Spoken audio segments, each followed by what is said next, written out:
I recognize the honourable leader for the NDP.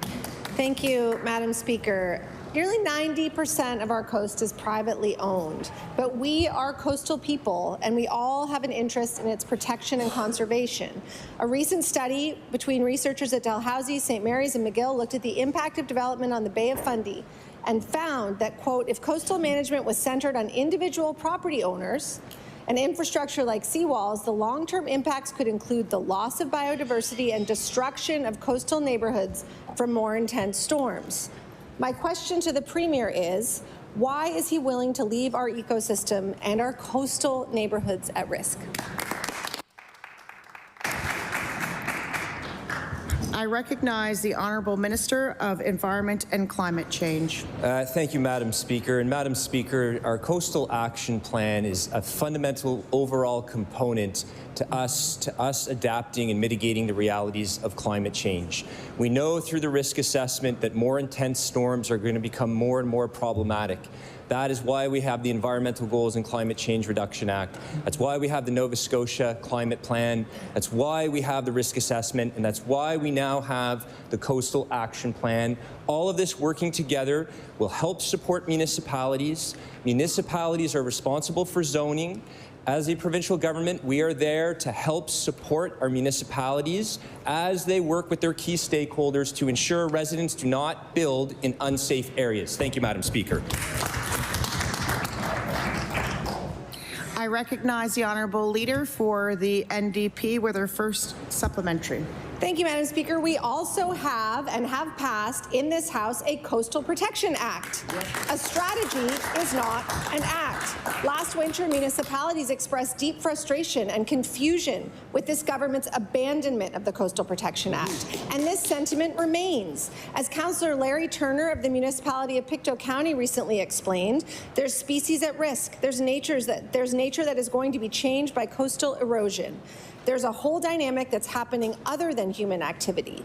The scale and complexity of the issues facing our coastlines require province-wide act and regulations set by this government. Why is this government foisting what should be provincial responsibility for coastline onto municipalities? I recognize the Honourable Minister of Environment and Climate Change. Madam Speaker, we have a shared responsibility to ensure the protection of our coastline. We have 49 municipal units that encompass 13,000 diverse kilometres of coastline. They know their communities best. Our role as a provincial government is to be there, to empower, to support. I'm pleased that we now have a coastal coordinator in place with the Nova Scotia Federation of Municipalities to work with our municipalities to ensure that they develop the bylaws to ensure residents do not build in unsafe areas. This is a very granular issue. In some areas, we may have to retreat from the coastline. In other areas, other solutions may be required, and that is why we will work with our municipalities to ensure our residents are protected. Thank you, Madam Speaker. I recognize the Leader of the NDP with her final question. This act was designed to empower and support, and the consultation on the regulations reflected that granularity. In April, following this government's decision to abandon the act, the results of the consultation with property owners from fall of last year was finally released. And these results showed a majority of respondents were in favour of rules to regulate development on the coastline and believed that these rules should come from this government. On the subject of this consultation, the Premier told us we listened to Nova Scotians very intently. And so my question is, which Nova Scotians did the Premier listen to? If not the respondents to this or other rounds of consultations, not the municipalities, not the hundreds of emails to the department, then who?